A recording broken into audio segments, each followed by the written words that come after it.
আসসালামু আলাইকুম। বাংলা সংবাদে আপনাদের সকলকে স্বাগতম। সর্বপ্রথম জানিয়ে দিচ্ছি সংবাদের শিরোনাম, এরপর বিস্তারিত। বন্দর বিদেশিদের কাছে হস্তান্তর করা হলে দেশ নিরাপত্তার ঝুঁকিতে পড়বে। আল্লাহর গজবের কারণেই হাসিনার পতন হয়েছে বললেন কাদের সিদ্দিকী। কাফনের কাপড় জড়িয়ে রিজভির পথরোধ নেতাকর্মীদের। গণহত্যার মাস্টারমাইন্ড হাসিনার মামলার রায়ের আগের দিন মির্জা ফখরুলের দুই দাবি। এত সময় শুনছিলেন সংবাদের শিরোনাম, এবার জানিয়ে দিব বিস্তারিত। বন্দর বিদেশিদের কাছে হস্তান্তর করা হলে দেশ নিরাপত্তা ঝুঁকিতে পড়বে। দেশের নদীবন্দর ও সমুদ্র বন্দর বিদেশি অপারেটরদের কাছে হস্তান্তর করা হলে দেশ নিরাপত্তার হুমকির মুখে পড়বে বলে মন্তব্য করেছেন বিএনপির যুগ্ম মহাসচিব রুহুল কবির রিজভী। তিনি বর্তমান তত্ত্বাবধায়ক সরকারের বিভিন্ন পদক্ষেপ নিয়ে প্রশ্ন তুলে বলেন, রাষ্ট্রের সার্বভৌমত্ব রক্ষায় আরো সতর্কভাবে সিদ্ধান্ত নিতে হবে। রোববার বেলা 11টায় পটুয়াখালী সদর উপজেলার ছোট বিঘাই ইউনিয়নের বিঘাইহাট স্কুল সংলগ্ন মাঠে আয়োজিত এক সংক্ষিপ্ত সমাবেশে প্রধান অতিথির বক্তব্যে রুহুল কবির রিজভী এসব কথা বলেন। তিনি বলেন, চট্টগ্রাম বন্দর বিদেশি অপারেটরদের হাতে দেওয়ার আলোচনা চলছে। দেশের নদীবন্দর ও সমুদ্র বন্দর যদি একে একে বিদেশিদের হাতে চলে যায় তবে নিরাপত্তার প্রশ্ন থেকেই যায়। ডক্টর ইউনূস সাহেবকে বিষয়টি গুরুত্বর সহকারে বিবেচনা করতে হবে। শেখ হাসিনা যা করেছিলেন সেই ভুল আর করা যাবে না। ভারতের আদানি গ্রুপের সঙ্গে বিদ্যুৎ চুক্তি নিয়েও তিনি তীব্র সমালোচনা করেন। রিজভির দাবি, এই চুক্তি দেশের স্বার্থে নয় বরং শেখ হাসিনার ব্যক্তিগত রাজনৈতিক স্বার্থ রক্ষার জন্য করা হয়েছিল। পৃথিবীর কোথাও এমন অস্বাভাবিক চুক্তি দেখা যায় না। সমাবেশে তিনি বর্তমান সরকারের বিভিন্ন কার্যক্রম, পিআর কৌশল এবং গণভোটের আইনি ভিত্তি নিয়েও প্রশ্ন তোলেন। পাশাপাশি দেশের ডেঙ্গু পরিস্থিতি ও অন্যান্য জনজীবন সংক্রান্ত বিষয়ে সরকারের আরো দায়িত্বশীল ভূমিকা প্রত্যাশা করেন তিনি।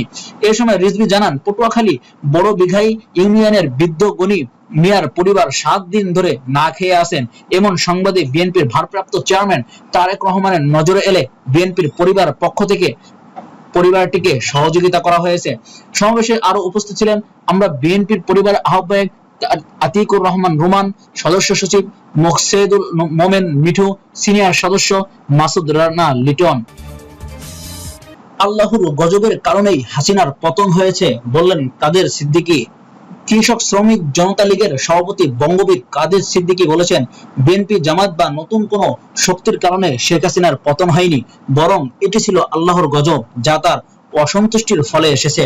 রোববার আগারগাঁওয়ে নির্বাচন ভবনের সম্মেলন কক্ষে নির্বাচন কমিশনের সংলাপে এইসব কথা বলেন তিনি। নিবন্ধিত রাজনৈতিক দলগুলোর সঙ্গে চলমান সংলাপ অংশ হিসেবে ইসির সঙ্গে বৈঠক বঙ্গবীর কাদের সিদ্দিকী নির্বাচন কমিশনকে তার সাংবিধানিক অবস্থান মনে করিয়ে দিয়ে বলেন, তফসিল ঘোষণার পর ইসি রাষ্ট্রের সর্বোচ্চ প্রতিষ্ঠান যা সরকারেরও উপরের অবস্থান করে। নির্বাচন কমিশনের উপর জনগণের ভোটাধিকার নিশ্চিত করার গুরু দায়িত্ব রয়েছে বলে জানান তিনি। 15 মাস ধরে বর্তমান সরকারের ডাকে আলোচনায় না যাওয়ার সিদ্ধান্তের কথা জানিয়েছেন কাদের সিদ্দিকী। তিনি বলেন, নির্বাচনের আগ পর্যন্ত সরকারের কোনো আলোচনায় যাওয়ার প্রশ্নই আসে না। তিনি বলেন, তফসিল ঘোষণার পর নির্বাচন কমিশন রাষ্ট্রের সর্বোচ্চ প্রতিষ্ঠান, তখন সরকারের দায়িত্ব শুধু ইসির সিদ্ধান্ত পালন করা। এছাড়া গণভোট ও জাতীয় নির্বাচন একসঙ্গে করার সিদ্ধান্তটি একটি বড় অসঙ্গতি। 70 থেকে 80% ভোটার গণভোট অংশ না নিলে নির্বাচনী হুমকির মুখে পড়বে। অতীতে নির্বাচন কমিশন সরকারের ইচ্ছা পূরণ করেছে, যা অত্যন্ত খারাপ ছিল।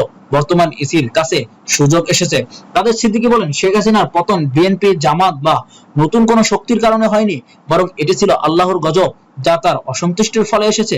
ক্ষমতা না চাওয়া জামাতকে কোনো সম্মান নয় উল্লেখ করে তিনি বলেন, আমি খেলাফত আন্দোলন সহ সব ইসলামপন্থী দলকে সম্মান করি, তবে জামাত ইসলামকে করতাম যদি তার মুক্তিযুদ্ধে বিরুদ্ধাচরণের জন্য জাতির কাছে ক্ষমা চাইতো। কাফনের কাপড় জড়িয়ে রিজভির পথরোধ নেতাকর্মীদের। শরীরে কাফনের কাপড় জড়িয়ে পটুয়াখালীতে কেন্দ্রীয় বিএনপির সিনিয়র যুগ্ম মহাসচিব রুহুল কবির রিজভির পথরোধ করলেন জেলা উপজেলা যুবদলের নেতাকর্মীরা। রোববার সদর উপজেলার কাজিরহাট ব্রিজ এলাকায় এই পরিস্থিতির সৃষ্টি হয়। এদিন রিজভী আহমেদ পটুয়াখালীতে এক অসহায় পরিবারকে বিএনপির ভারপ্রাপ্ত চেয়ারম্যান তারেক রহমানের পক্ষে আর্থিক সহায়তা দিতে আসলে আন্দোলনকারী নেতাকর্মীরা ব্রিজের উপর অবস্থান নেন। তারা রিমুর বহিষ্কার দেশ প্রত্যাহারের দাবি জানিয়ে বিভিন্ন স্লোগান দিতে থাকেন। জানা গেছে, রিজভির আগমনের খবর পেয়ে জেলা যুবদলের সাবেক সহ-সভাপতি ও সদর উপজেলা যুবদলের সাবেক আহ্বায়ক রিমানুল ইসলাম রুমির বহিষ্কারদেশ প্রত্যাহারের দাবিতে দলীয় নেতাকর্মীরা কাফনের কাপড় পরে সড়কে শুয়ে বিক্ষোভ করেন। আন্দোলনরত নেতাকর্মীরা জানান, 2024 সালের 5 আগস্টের আন্দোলনের পরবর্তী বিচ্ছিন্ন একটি ঘটনাকে কেন্দ্র করে রিমুকে জেলা যুবদল থেকে বহিষ্কার করা হয়। এই সিদ্ধান্তের প্রতিবাদে দীর্ঘদিন ধরেই তারা অসন্তোষ প্রকাশ করে আসছিলেন। সদর উপজেলা যুবদলের যুগ্ম আহ্বায়ক তৌহিদ বলেন, রিমু ভাই আমাদের 17 বছরের আন্দোলন সংগ্রামের সঙ্গী। তার মতো একজন ত্যাগী নেতা আগামী নির্বাচনে যুবদলের জন্য অত্যন্ত প্রয়োজন। আমরা তাকে ফিরে পেতে চাই। পরে পরিস্থিতি শান্ত করতে রুহুল কবির রিজভী আন্দোলনকারী নেতাকর্মীদের সঙ্গে কথা বলেন। তিনি বলেন, আমি এখানে মানবিক কাজে এসেছি, কোনো সাংগঠনিক কাজে নয়। তবে বিষয়টা পরবর্তী সময়ে দলীয়ভাবে বিবেচনা করা হবে। তার আশ্বাসের পর বিক্ষুব্ধ নেতারা সড়ক থেকে সরে গেলেন। যান চলাচল স্বাভাবিক হয়। গণহত্যার মাস্টারমাইন্ড হাসিনার মামলার রায়ের আগের দিন মির্জা ফখরুলের 2 দফা দাবি। আগামীকাল সোমবার জুলাই গণহত্যার মাস্টারমাইন্ড ক্ষমতাচ্যুত স্বৈরাচার প্রধানমন্ত্রী শেখ হাসিনার বিরুদ্ধে মানববিরোধী অপরাধের ঘটনায় প্রথম মামলার রায় ঘোষণা করা হবে। জুলাই গণঅভ্যুত্থানের সময় সংঘটিত মানববিরোধী অপরাধের নিউক্লিয়াস ছিলেন তৎকালীন প্রধানমন্ত্রী শেখ হাসিনা। জুলাই আন্দোলনের সেই উত্তাল সময়ে ছাত্র জনতাকে হত্যার হুমকিদাতা হিসেবে সব অপরাধের দায় তার প্রসিকিউশন আন্তর্জাতিক অপরাধ ট্রাইব্যুনালে সাক্ষ্য প্রমাণের মাধ্যমে তা উপস্থাপন করেছে। 5টি সুনির্দিষ্ট অভিযোগের ভিত্তিতে জুলাই হত্যা সংক্রান্ত অপরাধের নিউক্লিয়াস হিসেবে শেখ হাসিনাকে দোষী সাব্যস্ত করে সর্বোচ্চ শাস্তি মৃত্যুদণ্ড দেওয়ার জন্য আদালতে যুক্ত উপস্থাপন করেছেন প্রসিকিউশন। খুনি হাসিনার মামলার রায়ের আগের দিন সোশ্যাল মিডিয়ায় একটি স্ট্যাটাস দিয়েছেন বিএনপির মহাসচিব মির্জা ফখরুল ইসলাম আলমগীর। রোববার বিকালে নিজের ভেরিফাইড ফেসবুক পেজে তিনি এই মামলার পূর্ণ ন্যায় বিচার ও স্বচ্ছতা দাবি জানিয়েছেন। মির্জা ফখরুল বলেন, আগামীকাল বাংলাদেশের আন্তর্জাতিক অপরাধ ট্রাইব্যুনাল শেখ হাসিনার বিরুদ্ধে মামলার রায় ঘোষণা করতে যাচ্ছেন, যেখানে গত বছরের ঢাকায় সংঘটিত প্রাণঘাতী সহিংসতা ও দমন পীড়নের ঘটনায় মানব বিরোধিতা অপরাধের 5টি অভিযোগ আনা হয়েছে। আমরা পূর্ণ ন্যায় বিচার ও স্বচ্ছতা দাবি জানাই।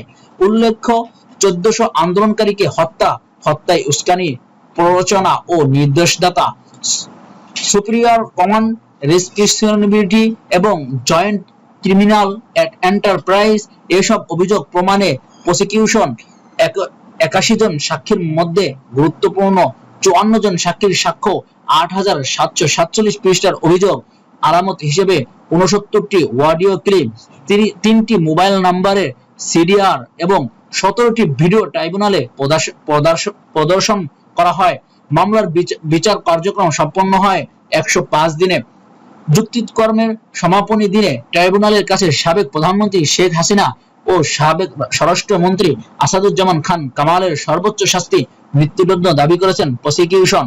আগামীকাল সোমবার ট্রাইব্যুনাল 1-এর বিচারক প্যানেলে শেখ হাসিনা সহ 3 আসামির বিরুদ্ধে রায় ঘোষণা করবেন। এই রায় জানার জন্য সমগ্র জাতি উদ্গ্রীব হয়ে আছে। বিশেষ করে জুলাইয়ের নিহত শহীদ পরিবার, আহতদের পরিবার